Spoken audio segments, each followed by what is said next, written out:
warahmatullahi wabarakatuh. Perkenalkan, saya Asti Bawika Aditya, SCMA, dosen pada Program Studi Pendidikan Guru Pendidikan Anak Usia Dini Fakultas Keguruan dan Ilmu Pendidikan Universitas Muhammadiyah Jember dengan NIDN 0725049301 dan NUPTK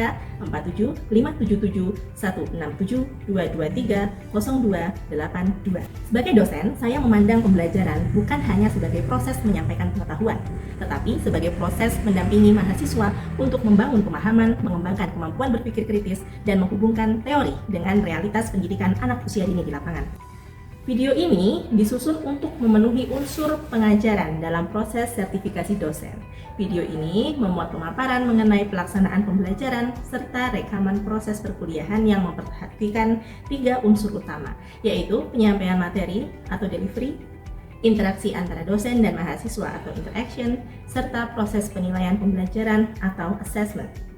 Mata kuliah yang ditampilkan adalah metode pengembangan kognitif anak dengan kode mata kuliah OBE AUD 38 yang berbobot 3 SKS dan ditempuh oleh mahasiswa program studi PG PAUD pada semester 4. Mata kuliah ini membahas teori, prinsip, dan strategi pembelajaran untuk mendukung perkembangan kognitif anak usia dini. Ruang lingkupnya meliputi teori dan tahapan perkembangan kognitif, perancangan kegiatan berbasis bermain, pengembangan media pembelajaran digital, pelaksanaan dan evaluasi pembelajaran secara holistik integratif, serta penyelesaian masalah pembelajaran. Rekaman proses pembelajaran ini menampilkan kegiatan pada pertemuan kedua dengan materi analisis kegiatan pembelajaran kognitif anak usia dini berdasarkan teori Piaget dan Vygotsky. Kedua teori tersebut tidak hanya dipelajari sebagai konsep klasik, tapi digunakan mahasiswa sebagai kerangka untuk menganalisis kesesuaian kegiatan pembelajaran dengan karakteristik perkembangan anak usia dini. Secara umum, mata kuliah ini diarahkan untuk mendukung 3 capaian pembelajaran. Yang pertama, mahasiswa mampu menganalisis dan mengintegrasikan teori perkembangan kognitif untuk merancang pembelajaran yang sesuai dengan karakteristik anak usia dini. Yang kedua, mahasiswa mampu merancang dan mengaplikasikan pembelajaran pengembangan kognitif berbasis bermain dan teknologi pembelajaran secara holistik, integratif, dan efektif. Yang ketiga, mahasiswa mampu menyelesaikan permasalahan pembelajaran melalui refleksi, kolaborasi, supervisi sederhana, dan evaluasi diri secara bertanggung jawab. Ketiga capaian tersebut dikembangkan secara bertahap dari penguasaan teori, perancangan pembelajaran, pelaksanaan, dan evaluasi hingga pengembangan profesional mahasiswa sebagai calon guru PAUD. Kemampuan akhir yang direncanakan pada minggu pertama dan kedua mengacu pada sub CPMK 1.1, yaitu mahasiswa mampu menjelaskan teori perkembangan kognitif anak usia dini menurut Piaget, Vygotsky, Brunner, dan teori pemrosesan informasi melalui diskusi serta kajian literatur dengan benar minimal 80%. Secara khusus, setelah mengikuti pembelajaran pada pertemuan ini, mahasiswa diharapkan mampu menjelaskan konsep utama dari teori Piaget dan Vygotsky, membandingkan karakteristik kedua teori tersebut, serta mengidentifikasi penerapan kedua teori itu dalam kegiatan pembelajaran kognitif anak usia dini. Dengan demikian, mahasiswa tidak hanya mengingat definisi teori, tapi juga menunjukkan pemahaman melalui kegiatan membandingkan, memberikan alasan, dan menganalisis contoh pembelajaran. Sistem pembelajaran mata kuliah yang dilaksanakan secara luring dan didukung oleh LMS. LMS ini digunakan untuk menyediakan materi, video pembelajaran, forum diskusi, kuis daring, serta pengumpulan tugas. Pada pertemuan ini, pembelajaran menggunakan pendekatan yang berpusat kepada mahasiswa dengan metode case-based learning. Metode yang digunakan meliputi apersepsi, tanya jawab, pemaparan singkat, diskusi kelompok, analisis kasus, dan permainan edukatif case teori kognitif. Penggunaan kasus bertujuan agar mahasiswa dapat memahami teori Piaget dan Vygotsky melalui situasi yang dekat dengan praktik pembelajaran anak usia dini. Penilaian mata kuliah dilaksanakan secara berkelanjutan dengan mengkombinasikan penilaian proses dan hasil pembelajaran. Komponen penilaian terdiri atas ujian tengah semester yang berupa proyek penyusunan RPPH, pengembangan kognitif berbasis bermain dan media digital sebesar 25%. Lalu ada ujian akhir semester berupa refleksi, pengalaman praktik dan evaluasi implementasi pembelajaran sebesar 30%. Lalu ada presentasi teori perkembangan kognitif sebesar 20%, serta ada analisis studi kasus dan penyusunan solusi sebesar 20%. Selain itu, kehadiran dan partisipasi selama perkuliahan juga dinilai sebesar 5%. Keseluruhan proses tersebut didukung dengan kriteria dan rubrik agar proses penilaian berlangsung objektif, transparan, dan selaras dengan capaian pembelajaran. Selanjutnya, mari kita simak proses pembelajaran pada pertemuan kedua mata kuliah metode pengembangan kognitif anak. Dalam kegiatan ini, mahasiswa akan mempelajari lebih dalam teori Piaget dan Vygotsky dan bagaimana aplikasinya di lapangan. Selamat menyaksikan. Assalamualaikum warahmatullahi wabarakatuh. Waalaikumsalam warahmatullahi wabarakatuh. Gimana kabarnya hari ini? Alhamdulillah, luar biasa. Ya, karena kita adalah mahasiswa PG PAUD ya, jadi kita harus selalu bersemangat karena nanti kita akan ketemu dengan anak-anak kecil begitu. Kalau kitanya lemes, ya anak-anaknya ikut lemes gitu kan ya. Nah, hari ini kita berkuliah mata kuliah metode pengembangan kognitif anak ya. Kemarin kita sudah belajar berbagai macam teori perkembangan kognitif anak, mulai dari teorinya Piaget, Vygotsky, Brunner, dan ada teori pemrosesan informasi. Nah, hari ini di pertemuan kedua kita mau memperdalam lagi khususnya untuk Piaget dan Vygotsky karena biasanya kita itu tahu teorinya, tapi ketika teori itu disandingkan dalam prakteknya, kita masih kebingungan. Sebenarnya praktek saya ini mau pakai teori yang mana? Tapi sebelum kita mulai, seperti biasa saya akan mengabsen dulu teman-teman yang sudah hadir di sini ya. Jasinta Natalia, Farah Nurin Nabibah, Ifarat Nasari, Lutfiah Indah Fardiati, Marsiati, Michael Faraday, Nada Maharani, Nashwa Putri Anjelir, Nur Putri, Nurul Aini, Nurul Faida, Putri Zara Hanifah, Rinia Alfia Kusadia. Oke, terima kasih. Nah, teman-teman mungkin sudah kemarin sudah mengakses LMS-nya ya. Jadi di LMS itu sudah saya tambahkan materi tentang perkembangan teori-teori perkembangan kognitif ini. Nanti teman-teman bisa mengakses materi ini di LMS itu. Jadi ini adalah tampilan dari LMS-nya. Nah, nanti teman-teman bisa mengakses materinya di link ini ya. Nah, sebelum kita ke LMS lebih jauh, kita akan belajar dulu, kita refreshing ya. Barangkali teman-teman kemarin sudah belajar tapi lupa gitu. Jadi kita mau refreshing tentang teori perkembangan Piaget dan Vygotsky di PAUD. Nah, kita biasanya dihadapkan dari kasus dulu, dari teori dulu. Jadi di kasus yang kita hadapi di sekolah biasanya itu kita menemukan ada anak-anak yang cara belajarnya itu beda banget. Ada yang dia bisa memahami pola setelah mencoba sendiri berulang-ulang kali. Ada juga anak yang bisa langsung memahami sebuah pola ketika guru memberikan petunjuk sedikit saja. Nah, kenapa itu bisa terjadi? Karena itu terjadi karena ada perbedaan di proses kognitif mereka. Gitu ya.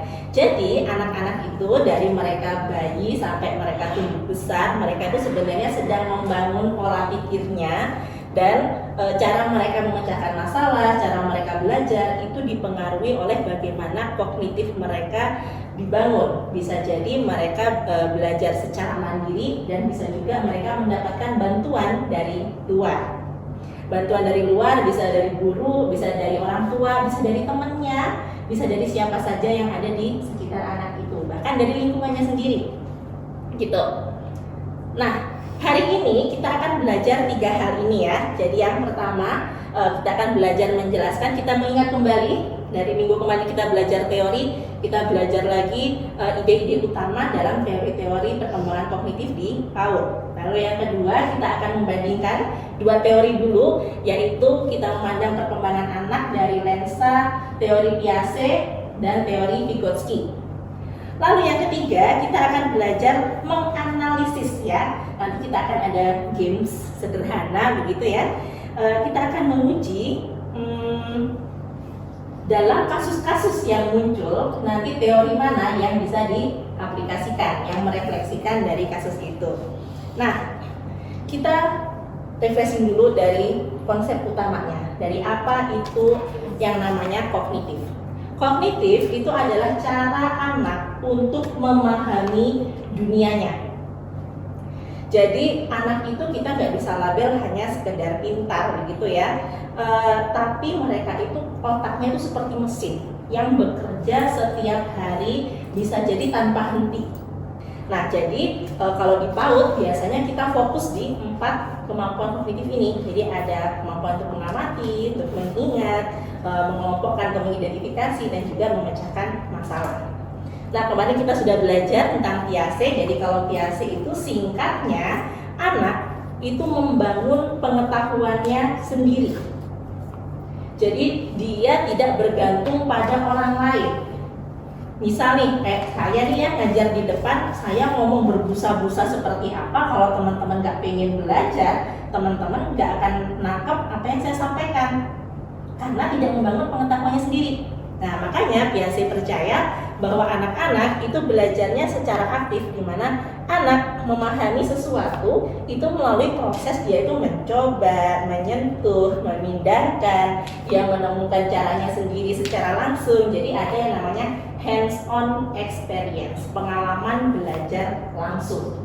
Nah, lalu yang kedua ada teori Vygotsky nih. Nah, kemarin kita sudah belajar juga bahwa kalau berdasarkan Vygotsky ini agak berkebalikan dengan Piaget.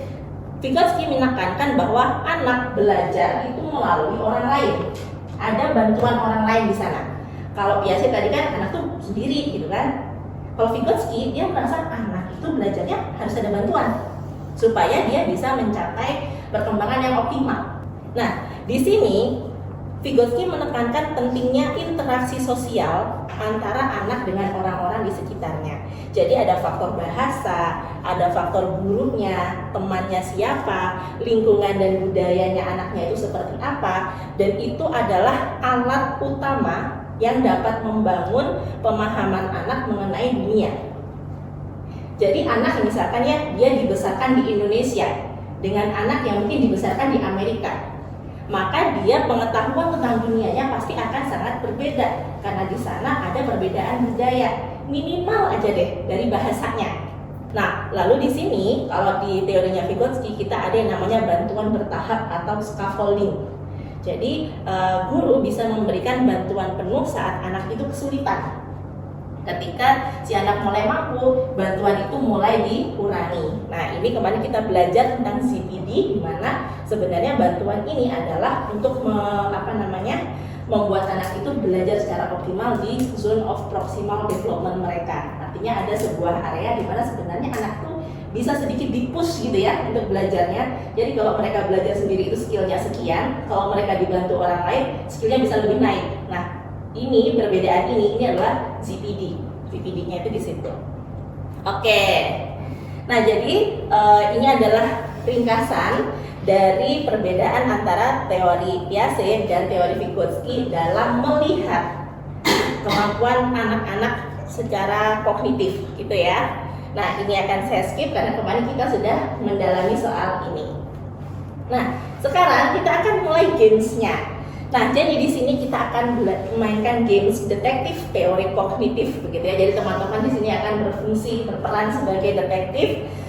Di sini saya akan ada 4 kasus yang akan kita kaji ya. Jadi nanti kita akan baca kasusnya. Teman-teman secara berkelompok bisa berdiskusi ini lebih mirip ke teori yang mana beserta alasannya begitu. Nah, nanti dalam prosesnya ketika teman-teman mau menyampaikan pendapatnya, teman-teman akan saya hitung 1-3. Silahkan diangkat kartu ini bersamaan. Jadi di sini ada 4 kartu ya. Mungkin yang belakang nggak kelihatan, nanti dilihat aja gitu sesuai kelompoknya. Di sini ada 4 kartu. Ada yang pink ini tulisannya Piaget. Lalu ada yang biru tulisannya Vygotsky. Yang oranye ini, yang hijau adalah Piaget dan Vygotsky. Artinya bisa dijelaskan dengan 2 teori. Dan ada yang tidak sesuai dengan teori perkembangan. Nah, nanti silakan masing-masing kelompok memilih satu kartu dan perwakilan kelompok bisa menyampaikan alasan kenapa memilih kartu itu. Nah, nanti kartunya ini diangkatnya bareng-bareng ya, biar nggak ada yang contek-contekan. Oke, sekarang saya akan bagi kelompoknya. Mau berhitung 1 sampai 3 mulai dari pojok sana ya. Oke, silakan Bu Rini. 1, 2, 3, 1, 2, 3, 1, 2, 3, 1, 2, 3. Oke, sekarang silakan duduk barengan dengan kelompoknya. Bisa kelompok 1 di sebelah sini, kelompok 2 di sebelah sini, kelompok 3 di belakang.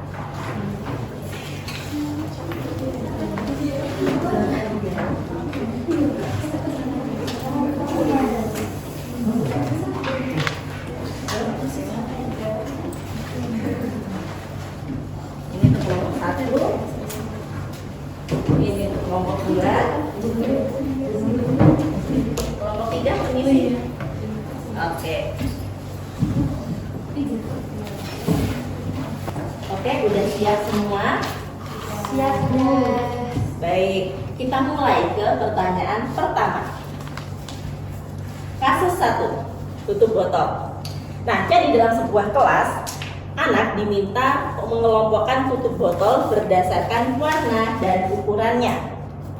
Guru memberikan ruang penuh bagi anak untuk mencoba dan memisahkan tutup botol itu sendiri. Oke, dari siapa? Oke, Piase kamu, Piase juga. Oke, kelompok 1 silahkan sampaikan alasannya. Alasan kami mendefinisikan itu sebagai teori Piaget karena anak dipersilakan secara mandiri untuk bereksperimen seperti itu. Oke, dan ini sesuai dengan teori Piaget dari bagian memecahkan masalah sendiri. Oke, kelompok 1. Oke, kita lanjut pertanyaan kedua tentang pola bantuan. Nah, di sini guru memberikan contoh awal bagaimana menyusun pola balok. Lalu guru mengurangi bantuan itu menjadi petunjuk-petunjuk kecil, gitu sehingga akhirnya anak mulai bisa mengerjakan mandiri. Tunggu 1 sampai 3. Silakan disiapkan kartunya. Udah siap semua? 1, 2, 3. Oke, semua Vygotsky. Baik. Kalau gitu kelompok 2 deh. Kenapa kok pilih Vygotsky? Karena sesuai dengan situasi yang terjadi, guru itu memberikan contoh awal yang dimana itu juga sebagai bentuk scaffolding atau bantuan yang minim agar anak selanjutnya dapat melanjutkan kegiatan tersebut yang mungkin menyusun pola balok tersebut sesuai dengan bantuan yang sudah diberikan sebelumnya. Oke. Terima kasih kelompok 2. Oke ya, kurang 2 pertanyaan lagi ini kayaknya udah pada paham nih. Jadi gampang-gampang nih pertanyaan saya ya. Oke, kasus ketiga.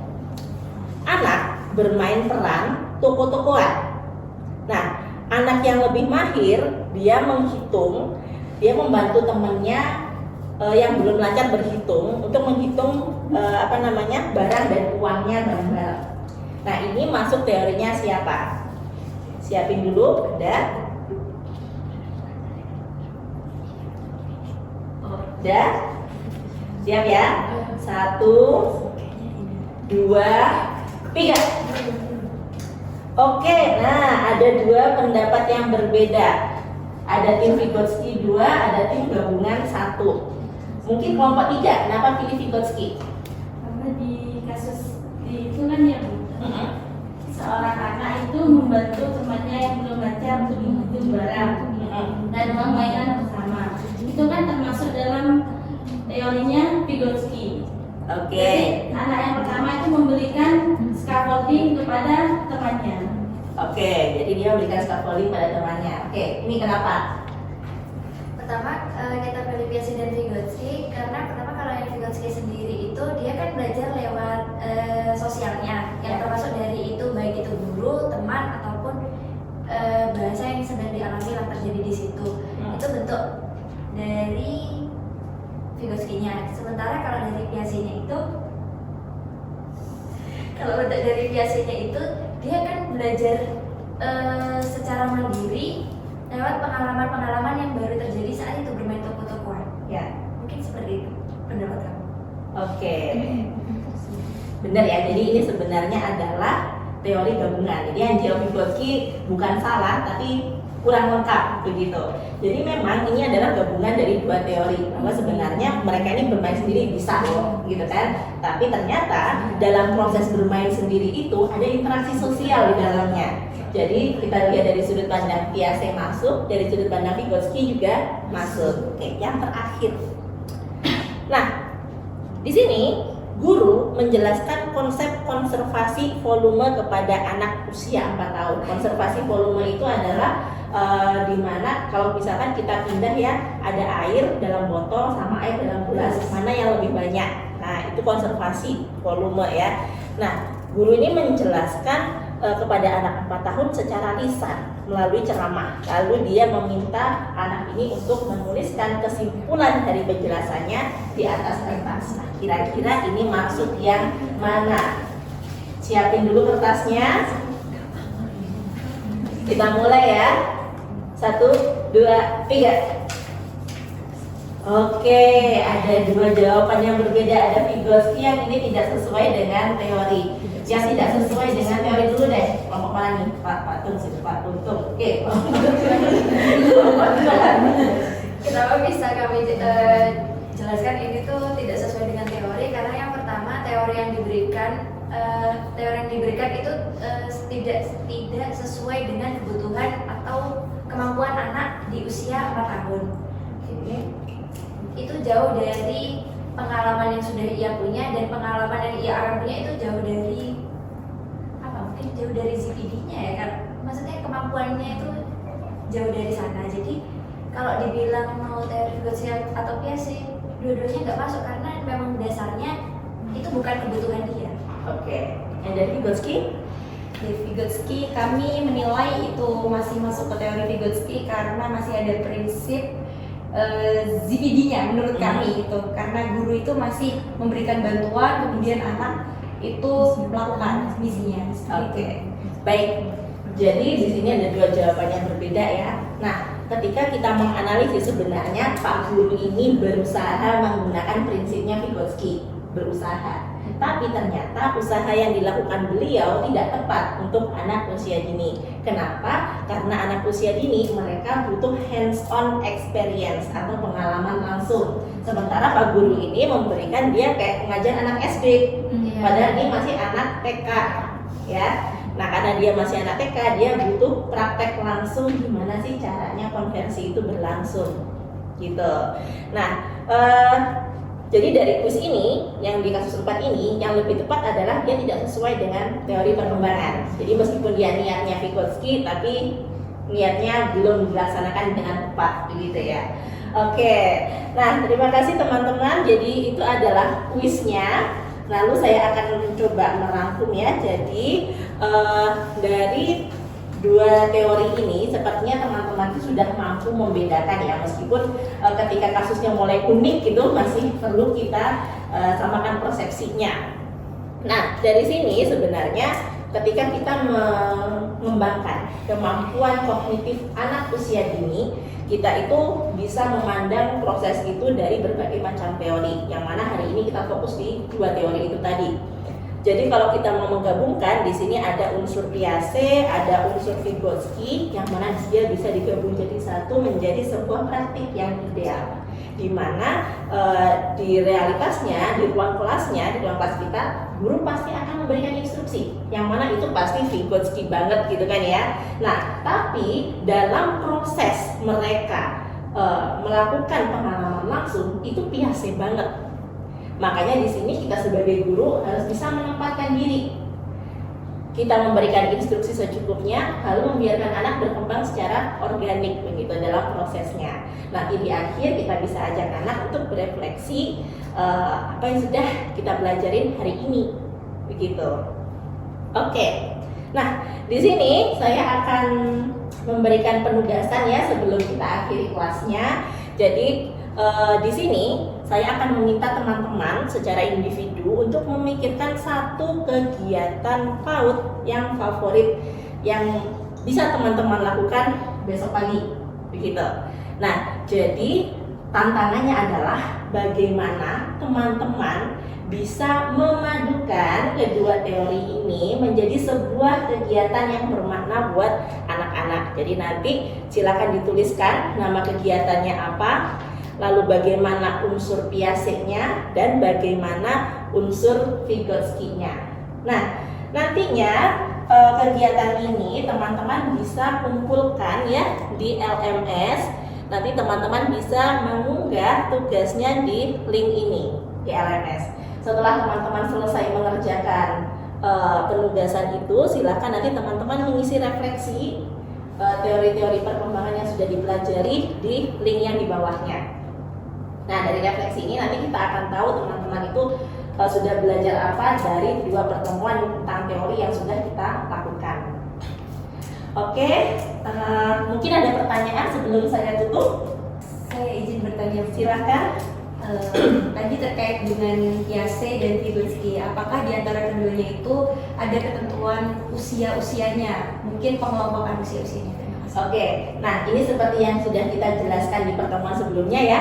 Jadi kalau terkait usia, dia bisa dijelaskan dengan teorinya Piaget. Karena Vygotsky tidak membedakan proses belajar itu berdasarkan usia. Kalau di Piaget kita tahu bahwa anak-anak itu ada tahap-tahapnya ya. Jadi kalau usia 0 sampai 2 tahun itu ada tahap sensori motor, di mana anak-anak itu belajar dengan seluruh indera yang ada di tubuhnya, itu 0 sampai 2 tahun. Lalu waktu mereka usia 3 sampai sekitar 6 tahun itu mereka ada di tahap pra-operasional. Nah, teman-teman akan berkutat banyak dengan anak-anak pra-operasional ini. Nah, di pertemuan kemarin kita sudah bahas ya karakteristik anak-anak pra-operasional itu seperti apa.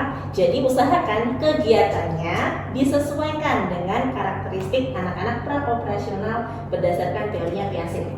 Jadi kesimpulan dari kegiatan hari ini adalah kita perlu memahami bahwa anak belajar itu dengan mengalami dunianya dan melalui hubungan hangat dengan orang-orang di sekitarnya, yang mana di sini teman-teman adalah guru yang nantinya akan mendampingi mereka untuk berkarya, gitu ya. Kalau dari Piaget kita bisa memberikan anak pengalaman yang nyata sesuai dengan kesiapan usianya. Lalu kalau berdasarkan Vygotsky, kita bisa memberikan interaksi yang bermakna dan bantuan yang memandirikan, bukan bantuan yang membuat mereka jadi diam. Nah, jadi tugas kita sebagai guru adalah memilih dukungan yang tepat di waktu yang tepat untuk anak-anak didik kita. Oke, itu saja materi kita hari ini. Jangan lupa untuk mengerjakan tugasnya dan diupload di LMS ya. Saya akhiri, terima kasih. Billahi taufiq wal hidayah. Assalamualaikum warahmatullahi wabarakatuh. Waalaikumsalam.